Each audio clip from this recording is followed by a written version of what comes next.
Hello and welcome back to my channel True Crime Chronicles. Here we go over true crime cases that have been solved, unsolved or still under investigation. If you are new to my channel, please like, share and subscribe. Also don't forget to hit the notifications bell and click on all notifications, that way you are sent a notification each time I upload a new video. Warning, this video discusses details surrounding the death of missing person which is still under investigation. Some viewers may find disturbing or distressing. Viewer discretion is strongly advised. Now let's dive into the disturbing details. Today's true crime, the Giovonni Pelletier case, a family's nightmare. An 18-year-old leaves for a family trip, excited, happy, and full of life. Hours later, he sends his mother a chilling text, "Mom, help." Then, he vanishes without a trace. What happened to Giovonni Pelletier? Was it an accident, or something far more sinister? Who was Giovonni Pelletier? Giovonni Pelletier wasn't just another missing person. He was a recent graduate of Pelletier High School in North Carolina, described by his mother as a protector, the kind of young man who looked out for his 4 younger siblings. He was on a family vacation in Englewood, Florida, when he made plans to reconnect with his paternal relatives in Brevard County, over 200 miles away. But on August 1, 2025, everything changed. Giovonni was vacationing in Englewood, Florida, with his mother, Bridget Pelletier, her fiancé, and his siblings. That night, he arranged to meet up with paternal relatives, cousins he had never met before, to ride with them to Brevard County to visit more family. His mother, Bridget Pelletier, had reservations about him going alone, but she wanted to support him. Little did she know, that decision would lead to every parent's worst nightmare. It was 1:30 a.m. on August 1, 2025, when 18-year-old Giovonni Pelletier climbed into a car with 3 cousins he had never met before. Just 25 minutes later, he sent his mother a 2-word text that would become the last communication anyone ever had with him, "Mom, help." Within hours, he vanished without a trace. 7 days later, his body was found, but the disturbing questions surrounding his death remain unanswered. The final night, what really happened? Around 1:30 a.m., Giovonni was picked up by his cousins, 3 young men from Brevard County. According to their accounts, they smoked marijuana during the drive. But then, something went horribly wrong. The cousins claimed Giovonni began acting erratically, panicking, cursing, and even pulling out a knife. They say they wrestled it away from him before he suddenly bolted from the car near State Road 70 in Manatee County. But here's where the story gets suspicious. Red flags in the cousins' story. Why didn't they call 911? If Giovonni was in distress, why leave him alone on a dark highway? Did he have a bad reaction to drugs and wander into the pond? The abandoned belongings. His phone, backpack, and school bag were found on the roadside, items he would never leave behind. Did the altercation in the car that turned violent? No follow-up.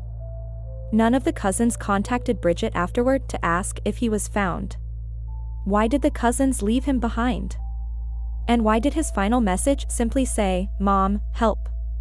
Was the text message sent at 1:55 a.m., just minutes after he disappeared, a cry for help, or a warning? The failed search efforts. Brevard County Sheriff Wayne Ivey quickly dismissed any connection to his jurisdiction, stating there was no evidence Giovonni ever made it there. Meanwhile, Charlotte County investigators struggled to piece together the timeline.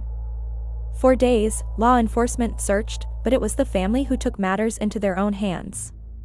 Volunteers, former military, and even a group called We Are the Essentials scoured the area. Yet, authorities failed to check one critical location, until it was too late. On August 8, Bridget's best friend was searching near I-75, spotted something horrifying, a body, partially submerged in a retention pond just half a mile from where Giovonni's phone was found. 18-year-old Giovonni Pelletier's body was found by his mother's best friend, who also lives in North Carolina. He happened to be in Florida to support her. Giovonni's family waits for answers. The official cause of death remains pending further tests. But one thing is certain, this case is far from over. No obvious trauma, but decomposition too advanced for immediate ID, no immediate evidence of foul play. The medical examiner noted no signs of foul play, but due to severe decomposition, a full autopsy would take weeks. The family was devastated, not just by the loss, but by the lack of urgency in the investigation. Authorities confirmed the body was in an advanced state of decomposition. An autopsy found no obvious signs of trauma, but the family was left with more questions than answers. A mother's fight for justice. Bridget Pelletier was shattered. In a heartbreaking Facebook post, she wrote, "I am living every parent's worst nightmare, trying to find the strength to give him the goodbye he deserves." But she refused to accept the official narrative. Why was the search so delayed? Why were the cousins' stories taken at face value? And why was her son's body found so close to where he was last seen, yet it took a week to locate him? "We should not have been the ones to find our own loved one," she stated. Message shared by his girlfriend on social media. Now, the family is calling for the FBI to take over the case, citing inconsistencies and a lack of urgency from local law enforcement. If you have any information, contact the Charlotte County Sheriff's Office at 941-474-3233 or anonymously through Crime Stoppers at 1-800-222-TIPS. Theories and unanswered questions. Drug-induced panic? Did the marijuana trigger a psychotic episode, causing him to run into the pond? Why wasn't one of the cousins' violent history mentioned? Foul play? Why did the cousins' stories conflict? Was there a fight they're not admitting to? Law enforcement failure? Why wasn't the pond searched sooner? And why did Sheriff Ivy dismiss Brevard County's involvement so quickly? Bridget Pelletier's grief is unimaginable. Until the full truth comes out, Giovonni's family will keep fighting. Because no mother should ever have to read her child's last words, "Mom, help." Rest in peace, Giovonni. What do you think happened to Giovonni? Comment down below and share your thoughts. Thank you for joining us today on True Crime Chronicles. Join us next time. Stay vigilant, stay compassionate, and keep seeking truth.